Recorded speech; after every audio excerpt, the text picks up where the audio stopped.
মৌসুম শুরু হওয়ায় মধ্যরাত থেকে রাঙামাটির কাপ্তাই হ্রদে শুরু হচ্ছে মাছ ধরায় নিষেধাজ্ঞা। এ সময় হ্রদের মাছ পরিবহন ও বাজারজাতকরণ নিষিদ্ধ থাকবে। বিস্তারিত জানাতে রাঙামাটি মৎস্য অবতরণ কেন্দ্র থেকে যুক্ত আছেন সহকর্মী জিয়াউর রহমান জুয়েল। জুয়েল, জানাবেন নিষেধাজ্ঞা কতদিন চলবে আর নিষেধাজ্ঞার সুফল পেতে প্রশাসনের পক্ষ থেকে কি পদক্ষেপ নেওয়া হয়েছে?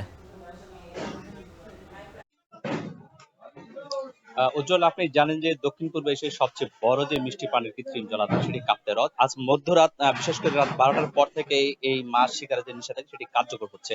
আগামী 31শে জুলাই পর্যন্ত এই নিষেধাজ্ঞা কার্যকর থাকবে। এই সময়টাতে মূলত মাছ আহরণ, পরিবহন এবং বাজারজাতকরণের নিষেধাজ্ঞা দিয়েছে জেলা প্রশাসন। বিশেষ করে কাপ্তাই হ্রদ ব্যবস্থাপনা কমিটির যে সভাপতি রাঙ্গামাটি জেলা প্রশাসক মোহাম্মদ হাবিবুল্লাহ গত 16 এপ্রিল রাঙ্গামাটিতে সভা করে মূলত এই নিষেধাজ্ঞাটি দিয়েছিলেন, যেটি আজকের মধ্যরাত থেকে কার্যকর হচ্ছে।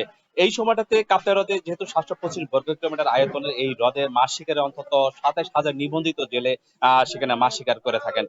এই দীর্ঘ যে 3 মাস বন্ধ থাকবে মাছ শিকার, সেই সময়টাতে মূলত তারা বিশেষ ভিজিয়ে চাল পাবেন এবং তারা অন্যান্য কাজে সময় পার করবেন। একটুখানি বলে রাখি যে এই চলতি মৌসুমে গত 1 সেপ্টেম্বর থেকে যে মাছ আহরণ শুরু হয়েছিল সেটি গত 8 মাসে 8,900 মেট্রিক টন মাছ আহরিত হয়েছে এবং যেখান থেকে 18,50,00,000 টাকার বেশি রাজস্ব আদায় করেছে এই রাঙ্গামাটি মৎস্য উন্নয়ন কর্তৃপক্ষ।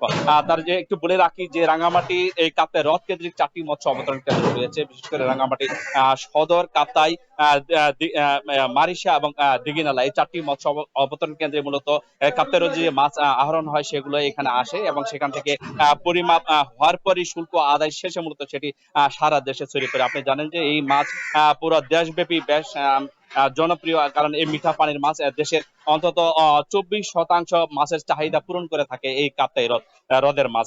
রাঙ্গামাটি থেকে এই ছিল আমার কাছে সবশেষ। উজ্জ্বল। রাঙামাটি থেকে যুক্ত ছিলেন সহকর্মী জিয়াউর রহমান জুয়েল।